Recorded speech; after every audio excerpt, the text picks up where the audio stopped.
Dr. King's speech on the steps of the Lincoln Memorial, where he said most critically, "I have a dream that my 4 little children will one day live in a nation where they will not be judged by the color of their skin, but by the content of their character."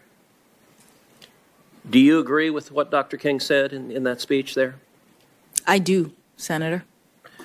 As we were discussing it, you referenced in my office a speech that you gave in January of 2020 at the University of Michigan School of Law. And after our discussion, I pulled a copy of your speech and read the speech in its entirety. And there were elements of the speech that I thought were really powerful.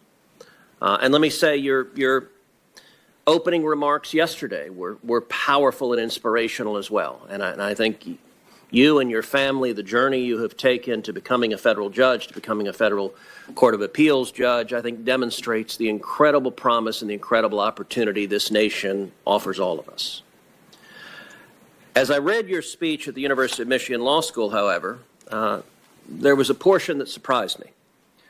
And in particular in that speech, you referenced the work of, quote, acclaimed investigative journalist Nicole Hannah-Jones, and her, and again, this is a quote from the speech, provocative thesis that America was born in, provocative thesis that the America that was born in 1776 was not the perfect union that it purported to be.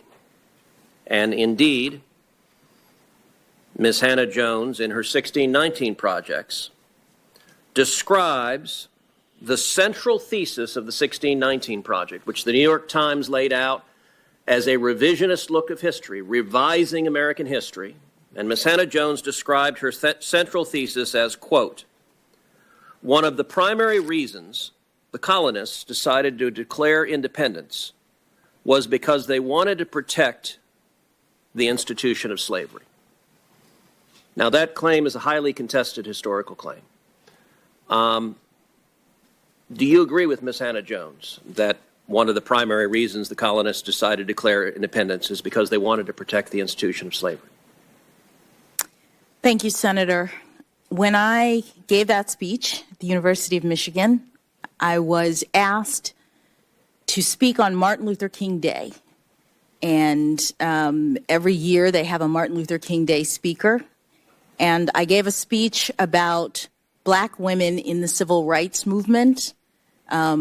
Most of the speech, if not all of the speech, was focused on African American women, their contributions to the civil rights movement, unsung contributions in many cases, and then some of the more recent African American women who have made claims, who have done things in our society. One slide was of Ms. A journalist, as you say, who made that statement, and I called it provocative.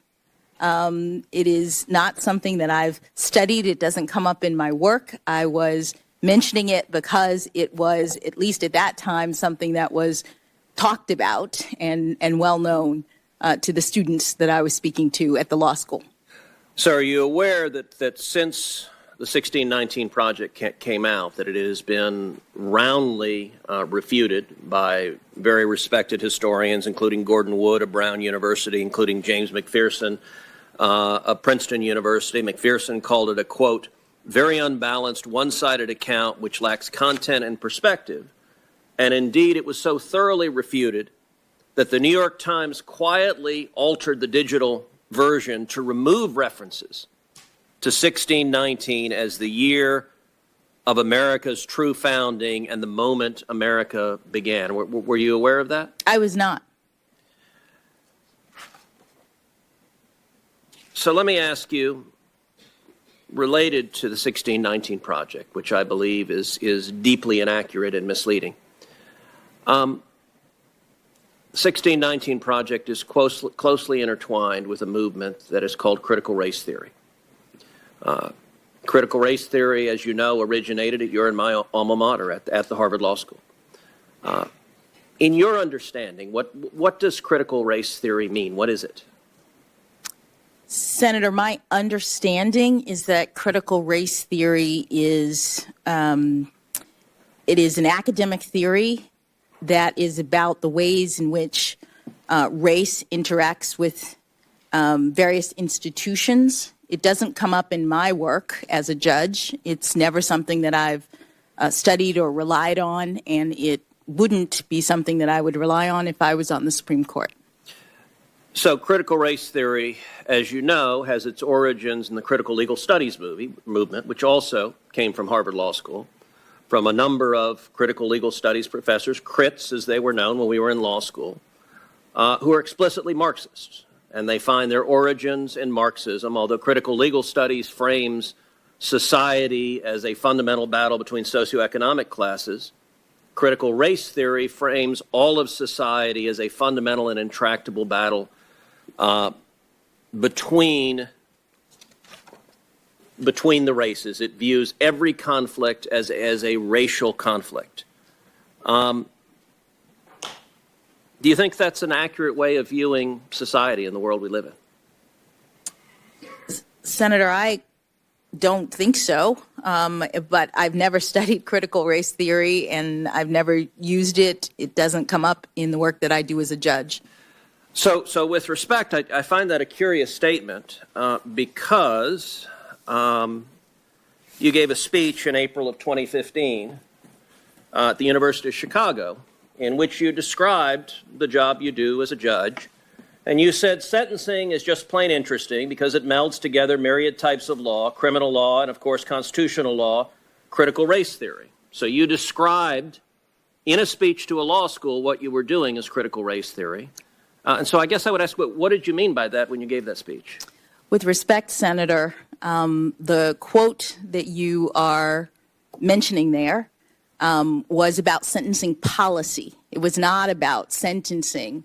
I was talking about the policy determinations of bodies like the Sentencing Commission when they look at a laundry list of various academic subjects as they consider what the policies should be. Okay, but you were vice chair of the Sentencing Commission, so let me ask again, what did you mean by, because that was an official responsibility of yours, what did you mean by what you were doing was critical race? What I meant was that there are a number of, that slide does not show the entire laundry list of different academic disciplines that I said relate to sentencing policy, but none of that relates to what I do as a judge. So let me ask you a different question. Is critical race theory taught in schools? Is it taught kindergarten through 12th? Senator, I don't know. I don't think so. I believe it's an academic theory that's at the law school level. Okay.